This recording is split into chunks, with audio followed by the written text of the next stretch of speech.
اعوذ باللہ من الشیطان الرجیم بسم اللہ الرحمن الرحیم وانزلنا الیک الکتاب بالحق مصدقا لما بین یدیہ من الکتاب ومہیمنا علیہ فاحکم بینہم بما انزل اللہ ولا تتبع اہواءہم عما جاءک من الحق لکل جعلنا منکم شرعۃ ومنہاجا ولو شاء اللہ لجعلکم امۃ واحدۃ ولکن لیبلوکم فیما آتاکم فاستبقوا الخیرات الی اللہ مرجعکم جمیعا فینبئکم بما کنتم فیہ تختلفون وَأَنِحْكُمْ بَيْنَهُمْ بِمَا أَنزَلَ اللَّهُ وَلَا تَتَّبِعْ أَهْوَاءَهُمْ وَاحْذَرْهُمْ أَنْ يَفْتِنُوكَ عَنْ بَعْضِ مَا أَنزَلَ اللَّهُ إِلَيْكَ فَإِن تَوَلَّوْا فَاعْلَمْ أَنَّمَا يُرِيدُ اللَّهُ أَن يُصِيبَهُم بِبَعْضِ ذُنُوبِهِمْ وَإِنَّ كَثِيرًا مِّنَ النَّاسِ لَفَاسِقُونَ أَفَحُكْمَ الْجَاهِلِيَّةِ يَبْغُونَ وَمَنْ أَحْسَنُ مِنَ اللَّهِ حُكْمًا لِقَوْمٍ يُوقِنُونَ۔ اور اے نبی صلی اللہ علیہ وآلہ وسلم، ہم نے آپ پر یہ کتاب حق کے ساتھ نازل کی، یہ تصدیق کرنے والی ہے اس کتاب کی جو اس سے پہلے تھی اور اس پر نگہبان ہے۔ چنانچہ آپ ان کے درمیان اللہ کی نازل کی ہوئی ہدایت کے مطابق فیصلے کریں اور آپ کے پاس جو حق آیا ہے اسے نظر انداز کر کے ان کی خواہشات کی پیروی نہ کریں۔ ہم نے تم میں سے ہر ایک کے لیے ایک دستور اور طریقہ بنایا، اور اگر اللہ چاہتا تو تمہیں ضرور ایک امت بنا دیتا، لیکن وہ چاہتا ہے کہ تمہیں اس کتاب کے بارے میں آزمائے جو اس نے تمہیں دی ہے۔ چنانچہ تم نیکیوں میں ایک دوسرے سے آگے بڑھو، تم سب نے اللہ ہی کی طرف لوٹ کر جانا ہے، پھر وہ تمہیں اصل حقیقت بتا دے گا جس میں تم اختلاف کرتے رہتے تھے۔ اور اے نبی صلی اللہ علیہ وآلہ وسلم، آپ ان لوگوں کے درمیان اس کے مطابق فیصلہ کریں جو اللہ نے آپ پر نازل کیا ہے، اور ان کی خواہشات کی پیروی نہ کریں اور ان سے ہوشیار رہیں، کہیں وہ آپ کو کسی ایسے حکم سے ادھر ادھر نہ کر دیں جو اللہ نے آپ پر اتارا ہے۔ پھر اگر وہ اس سے منہ موڑیں تو جان لیں کہ اللہ کا فقط یہی ارادہ ہے کہ ان کے بعض گناہوں کی وجہ سے انہیں سزا دے، اور بے شک ان لوگوں میں سے اکثر نافرمان ہیں۔ کیا پھر وہ جاہلیت کا فیصلہ چاہتے ہیں؟ جو قوم اللہ پر یقین رکھتی ہے اس کے نزدیک اللہ سے بہتر فیصلہ کرنے والا کون ہے؟ اللہ تعالیٰ نے قرآن عظیم کا ذکر فرمایا جسے اس نے اپنے عبد اور رسول کریم حضرت محمد صلی اللہ علیہ وآلہ وسلم پر نازل فرمایا ہے۔ ارشاد باری تعالیٰ ہے، اور اے پیغمبر صلی اللہ علیہ وآلہ وسلم، ہم نے آپ پر سچی کتاب نازل کی ہے، یعنی یہ سچی کتاب ہے اور اس میں ذرہ بھر شک نہیں کہ یہ اللہ تعالیٰ کی طرف سے نازل ہوئی ہے، جو اپنے سے پہلی کتابوں کی تصدیق کرتی ہے، یعنی ان پہلی کتابوں کی جن میں اس کا ذکر اور اس کی تعریف بھی ہے، اور یہ بھی کہ اسے اللہ تعالیٰ اپنے عبد و رسول حضرت محمد صلی اللہ علیہ وآلہ وسلم پر نازل فرمائے گا۔ تو جب وہ قرآن ان کی کتابوں کے بیان کے مطابق نازل ہوا تو اس نے اہل کتاب کے عقل و دانا لوگوں کے ایمان میں اور اضافہ کر دیا، جنہوں نے حکم الہی کو تسلیم کر لیا، اللہ کی شریعت کی اتباع کی اور اللہ کے رسولوں کی تصدیق کی تھی، جیسا کہ اللہ تعالیٰ نے فرمایا ہے بنی اسرائیل میں، کہہ دیجئے کہ تم اس پر ایمان لاؤ یا نہ لاؤ، یہ فی نفسہ حق ہے۔ بے شک جن لوگوں کو اس سے پہلے علم کتاب دیا گیا ہے جب وہ ان پر تلاوت کیا جاتا ہے تو وہ تھوڑیوں کے بل سجدے میں گر پڑتے ہیں اور کہتے ہیں ہمارا پروردگار پاک ہے، بے شک ہمارے پروردگار کا وعدہ ضرور پورا ہونا ہے، یعنی اللہ تعالیٰ نے اپنے سابقہ رسولوں کی زبانی ہم سے حضرت محمد صلی اللہ علیہ وآلہ وسلم کی آمد میں جو وعدہ فرمایا ہے وہ یقیناً پورا ہو کر رہے گا، اور ان سب پر نگہبان ہے۔ قرآن مجید اپنے سے پہلے ہر آسمانی کتاب کا امین بھی ہے، شاہد بھی اور حاکم بھی۔ اللہ تعالیٰ نے اس کتاب عظیم کو، جسے اس نے انسانیت کی ہدایت کے لیے آخری کتاب کے طور پر نازل فرمایا ہے، تمام کتابوں سے زیادہ جامع، سب سے عظیم اور سب سے اکمل بنا کر اس میں سابقہ تمام کتابوں کے محاسن کو نہ صرف جمع فرما دیا بلکہ اسے ایسے ایسے کمالات عطا فرمائے ہیں جو سابقہ کتابوں میں سے کسی اور کو نصیب نہ ہو سکے تھے۔ اسی لیے اللہ تعالیٰ نے اسے تمام کتابوں پر شاہد، امین اور حاکم بنا دیا، اور قیامت تک اس کی حفاظت کا ذمہ بھی خود اٹھایا۔ ارشاد باری تعالیٰ ہے سورہ الحجر میں، بے شک ہم ہی نے یہ قرآن نازل کیا اور بے شک ہم ہی اس کے نگہبان ہیں۔ ارشاد الہی، تو جو حکم اللہ نے نازل فرمایا ہے اس کے مطابق ان کے فیصلے کریں، یعنی اے محمد صلی اللہ علیہ وآلہ وسلم، عرب و عجم اور امی و کتابی تمام لوگوں میں اس کے مطابق فیصلہ کرنا جو اللہ تعالیٰ نے اس کتاب عظیم میں آپ کی طرف نازل فرمایا ہے، اور سابقہ انبیاء کرام کی تعلیمات میں جسے اس نے برقرار رکھا اور آپ کی شریعت میں منسوخ قرار نہیں دیا ہے۔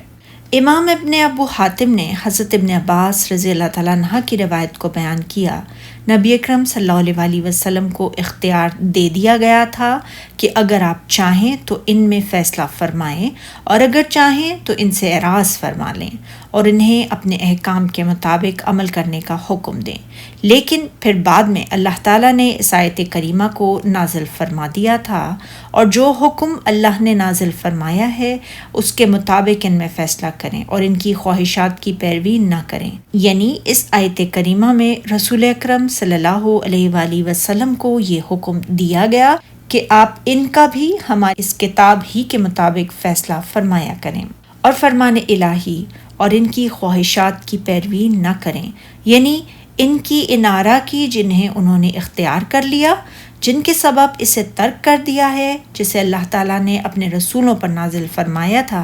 اس لیے فرمایا اور آپ کے پاس جو حق آیا ہے اس کو چھوڑ کر ان کی خواہشات کی پیروی نہ کریں،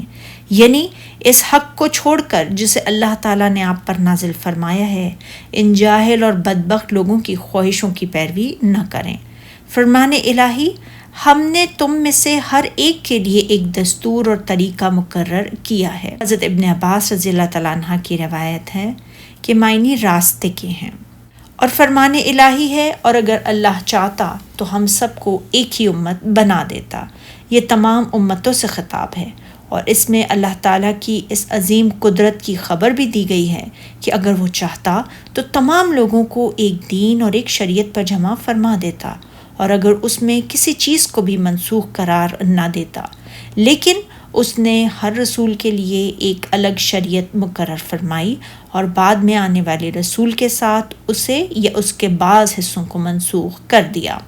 حتیٰ کہ اپنے عبد و رسول حضرت محمد صلی اللہ علیہ وآلہ وسلم کے ساتھی، جنہیں اللہ تعالیٰ نے روئے زمین کے تمام انسانوں کی طرف مبعوث فرمایا اور خاتم الانبیاء بنایا، سابقہ تمام شریعتوں کو منسوخ کر دیا۔ اسی لیے اللہ تعالیٰ نے فرمایا ہے اور اگر اللہ چاہتا تو تم سب کو ایک ہی امت بنا دیتا، لیکن وہ چاہتا ہے کہ تمہیں اس کتاب کے بارے میں آزمائے جو اس نے تمہیں دی ہے، یعنی اس نے شریعتیں مختلف اس لیے بنائیں تاکہ اپنے بندوں کی آزمائش کرے، اطاعت کی صورت میں انہیں ثواب اور نافرمانی کی صورت میں سزا دے۔ پھر اللہ تعالیٰ نے نیک کاموں کی طرف جلدی کرنے کا حکم دیا اور فرمایا چنانچہ تم نیکیوں میں ایک دوسرے سے آگے بڑھو۔ نیک کاموں سے یہاں مراد اللہ تعالیٰ کی اطاعت، اس شریعت کی اتباع جو سابقہ تمام شریعتوں کے ناسخ ہے، اور اس کی کتاب قرآن مجید کی تصدیق ہے جسے اس نے اپنے آخری کتاب کے طور پر نازل فرمایا ہے۔ پھر فرمایا تم سب کو اللہ کی طرف لوٹ کر جانا ہے، لوگو تم سب کو قیامت کے دن اللہ تعالیٰ ہی کی طرف لوٹ کر جانا ہے، پھر وہ تمہیں اصل حقیقت بتا دے گا جس میں تم اختلاف کرتے تھے، یعنی حق کے بارے میں تم نے جو اختلاف کیا وہ تم سب کو بتا دے گا۔ راست باز لوگوں کو ان کی صداقت کی وجہ سے جزا دے گا، اور کفر کرنے والوں، انکار کرنے والوں، حق کی تکذیب کرنے والوں اور کسی دلیل و برہان کے بغیر حق سے روگردانی کرنے والوں کو سزا دے گا، کیونکہ انہوں نے قطعی براہین، مضبوط اور ٹھوس دلائل کے باوجود حق کی مخالفت کی تھی۔ اور ارشاد الہی ہے، اور ہم پھر تاکید کرتے ہیں کہ جو حکم اللہ نے نازل فرمایا ہے اس کے مطابق ان میں فیصلہ کریں اور ان کی خواہشات کی پیروی نہ کریں۔ پہلے جو حکم دیا گیا ہے یہ اسی کی تاکید اور اس کی مخالفت کی ممانعت ہے۔ پھر فرمایا اور ان سے ہوشیار رہیں، کہیں وہ آپ کو کسی ایسے حکم سے ادھر ادھر نہ کر دیں جو اللہ نے آپ پر اتارا ہے۔ اپنے دشمن یہودیوں سے بچیں کہ کہیں حق کے بارے میں آپ کو بہکا نہ دیں۔ یہ اگر اپنے بعض مسائل آپ کے پاس لے کر آتے ہیں تو اس کی وجہ سے آپ ان سے فریب نہ کھائیں، کیونکہ یہ تو سراسر کاذب، کافر اور خائن ہیں۔ پھر اگر وہ روگردانی کریں اس فیصلے سے جو حق کے مطابق آپ ان میں کریں، بلکہ اللہ تعالیٰ کی شریعت کی یہ مخالفت کریں، تو جان لیں کہ اللہ چاہتا ہے کہ ان کے بعض گناہوں کے سبب ان پر مصیبت نازل کرے۔ یعنی ان کے بارے میں یہ جان لیں کہ اللہ تعالیٰ کی تقدیر اور حکمت سے یہ ہونے والا ہے کہ وہ انہیں ہدایت سے دور کر دے، اور یہ ان کے سابقہ گناہوں کا نتیجہ ہے کہ انہیں ہدایت سے محروم کر کے گمراہی میں مبتلا کر دیا جائے۔ اور بے شک ان لوگوں میں سے اکثر نافرمان ہیں، اکثر لوگ اپنے رب کی اطاعت سے خارج، حق کے مخالف اور اس کے منکر ہیں، جیسا کہ فرمایا سورہ یوسف میں۔ اور بہت سے آدمی اگرچہ آپ کتنی ہی خواہش کریں اور وہ ایمان لانے والے نہیں ہیں۔ اور فرمایا سورہ انعام میں، اور اکثر لوگ جو زمین پر آباد ہیں گمراہ ہیں، اگر آپ ان کا کہا مان لیں گے تو وہ آپ کو اللہ کا راستہ بھلا دیں گے۔ محمد بن اسحاق نے حضرت ابن عباس رضی اللہ تعالیٰ عنہ کی روایت کو بیان کیا۔ کعب بن اسد، ابن سوریہ، عبداللہ بن نوران، شاس بن قیس نے ایک دوسرے سے کہا،